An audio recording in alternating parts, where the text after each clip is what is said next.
Jireenya kee sirnaan to'achuudhaaf wantoonni sadiiwwan kunneen ijoodha.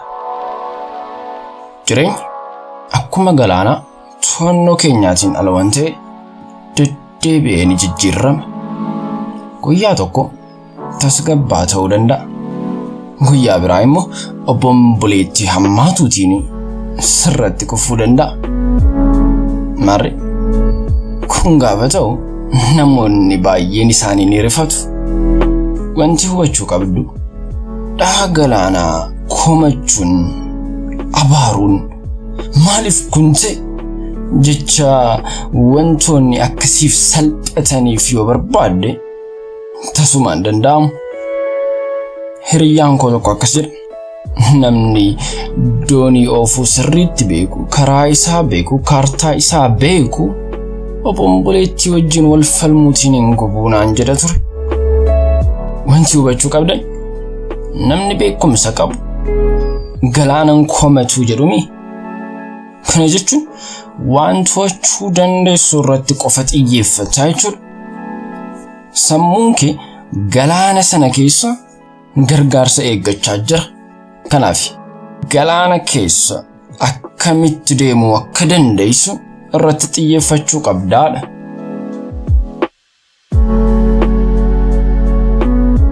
Barumsa hayyoonni keenya nuuf dabarsan keessaa seerota gurguddoo 3 kan jireenya kee keessatti si gargaaru jennee abdanne qabannee dhufnee jira. Amma xumura qophii keenyaatti nu faana turan affeerraa keenya kabajaa ta'a. Kun sagalee kitaabaati.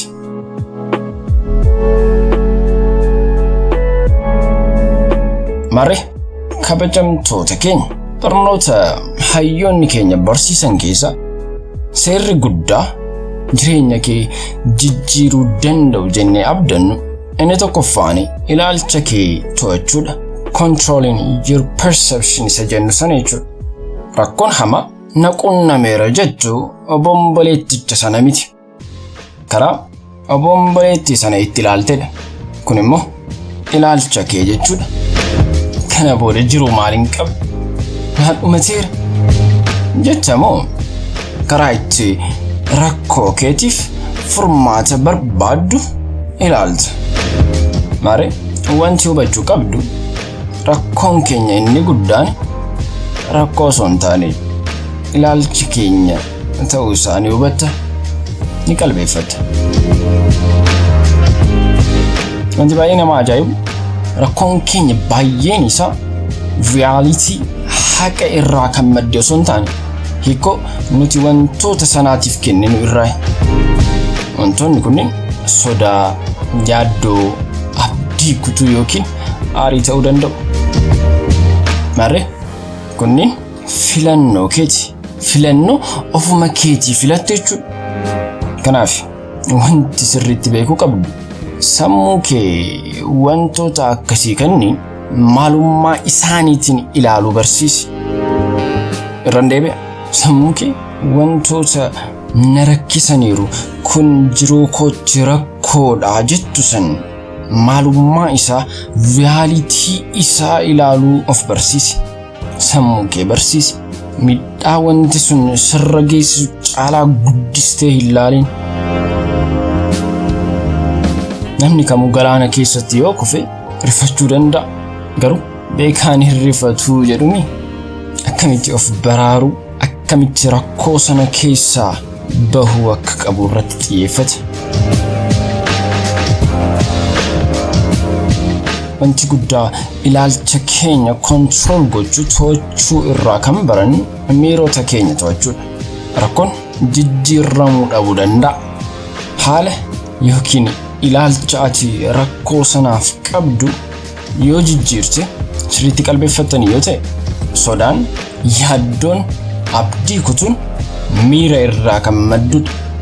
Miirri raashinaal akka hin taane sammuu kee akka hin fayyadamne wanti kun sirriidha moo sirrii miti, dhugaadha moo dhugaa miti sana osoo hin gaafatiin miiraan akka sochootu si to'achuu waan danda'uuf miira kee irraa baatee wanta sana maalummaa isaatiin ilaaluu danda'uu qabda.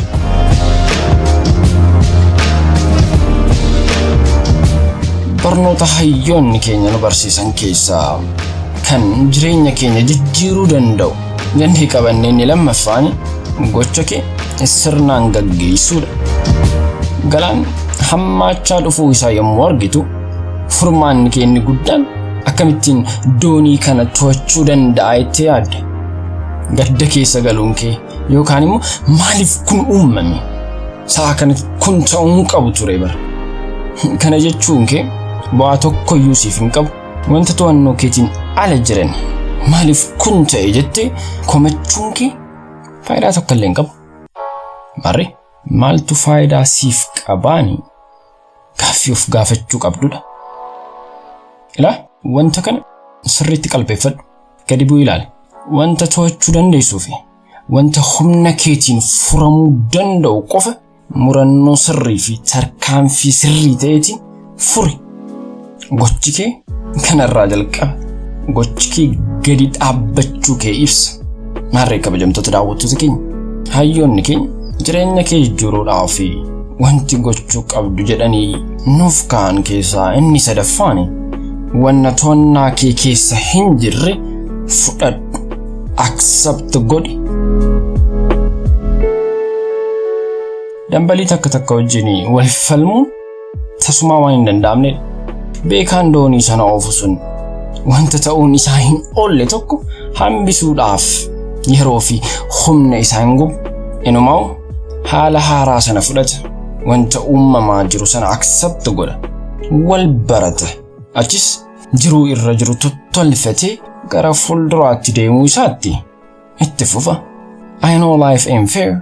Jireenya keenya keessatti wantoonni tokko to'annoo keenyaatiin ala wanta uumamanidha. Kanaaf furtuun isaa inni guddaa wanta jijjiiruu hin dandeenye sana gadi lakkisuudha. Free gochuudha. Wanta to'achuu dandeessu irratti xiyyeeffachuudha. Xumura irratti galaana to'achuu hin dandeessu. Garuu doonii kee galaana sana irra deemu ni to'atta. Ilaalcha, perceptionii, mul'ata, hiikoo sirrii qabaadhu. Tarkaanfii sirriis fudhadhu. Waan to'achuu hin dandeenye amanuudhaan fudhadhu. Isa ummanni keenya Rabbitti dhiisuu wanta hin dandeenye jedhan san. Kana gochuu dandeenya yoo ta'e hamaan kamuu rakkoon kamuu si cabsuu hin danda'u.